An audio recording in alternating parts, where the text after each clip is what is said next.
utility companies chose, because of the COVID-19 crisis, when it was at a much lower level than it is now, they chose to stop cutoffs because they could see that there was an economic crisis looming, which many people are in fact experiencing in this community. And as of today, BTU has started shutting off power again. They chose to shut off power again, and I asked them who made this decision. And the response was, well, the executive team of BTU suggested it. The board of directors voted on it. So, I said, what about the fact that there's a pandemic right now?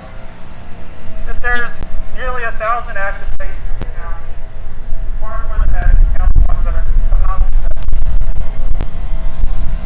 40 people have died in the county of COVID-19. We've seen layoffs from the biggest employers in Bryan, Texas USA, ones who cartwheels, all the dining, all the other services of low-wage jobs worked primarily by Hispanic and Black residents in Bryan. They've been laying off people. We saw CHI St. Joseph, biggest hospital in Bryan, lay off people. There's been a million other small businesses who have had to lay off people. They've had to cut hours.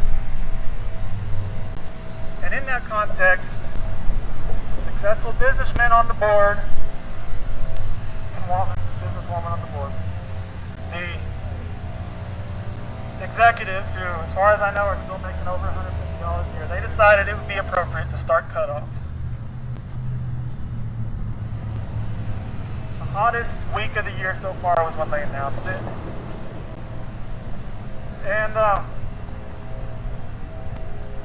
have to say, I really questioned that decision. My friends, when they got their electric shut off, they couldn't hang out in their house anymore. It was too hot. They couldn't stay home and eat the food in their fridge. They had to go out and get it because all the food went bad. The governor and everyone with the lick of sense is telling us, if you can stay home now, stay home. It's the safest thing. It's how we're going to get this pandemic under control. And at the same time, BTU is taking actions that are going to get people out in the community, mixing it up more and more. Because if your electric's getting shut off, you're going to be out there hustling and bustling trying to get more money. Getting some work on the side, talking to people, applying for jobs more. If your electric's shut off, you can't stay in their house. You're going to have to go stay with other people if you have that option. A lot of people don't. You may even have to move in a mission with a whole big group of people. So while our primary concern here is for the poor of this community, this affects all of us because this disease is infectious.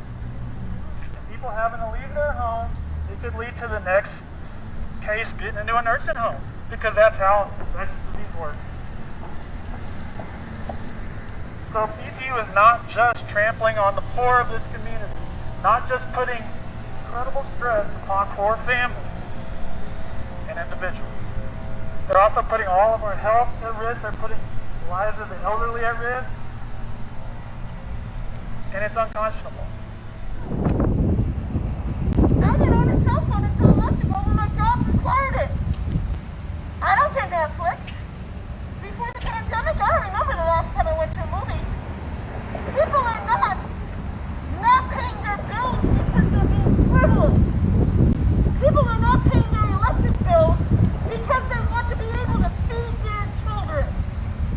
So what do we in the city of Bryan have to say when people who are making $150,000 a year have the nerve to tell somebody who's unemployed in the middle of a pandemic, we can cut off your electricity?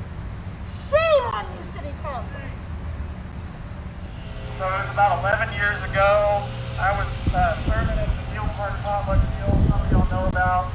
We do a weekly community meal alongside people who are experiencing poverty and homelessness in the community. And there was a family that was mom and her 3 children. She was working full-time, cleaning a nursing home to minimum wage. And one day they came to us and said our electricity has been cut off. Try to get to Paris. So they gave us the bill. We saw how much they owed. And we fundraised and we raised the amount that they owed. I think the family pitched in some as well, if I remember. And we just came right to this office, walked up to the desk, and we paid them that amount. And the lady at the desk said, "No, I'm sorry, we can't turn your electric back on. You still owe, I don't remember, 125 more bucks maybe at the time." I was floored when I heard that. I said, "Why do we owe more money?" They said, "Because there's this fee and that fee and this deposit and that deposit that you have to pay when you get your electric cut off." And I said, "Are you serious?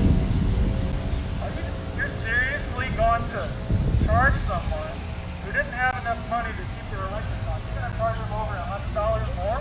They said, "Yes, that's how it works." And that was when I knew that we had a very big problem in this community. And I went and spoke to a city councilman about it, and he didn't believe that it was true. He wanted me to bring documentation, which I was not able to find. I think you wonder, why is it that if this is happening to so many people, why am I just now hearing about it?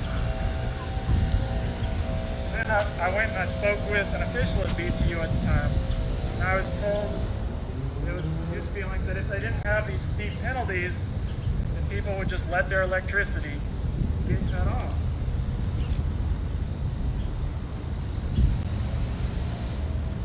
And I thought, how is living in the Texas heat not enough of a penalty? How is living in the Texas heat with no AC, with your kids unable to sleep at night because it's too hot in the house, with all your food going bad in the fridge, how is that not enough of a penalty?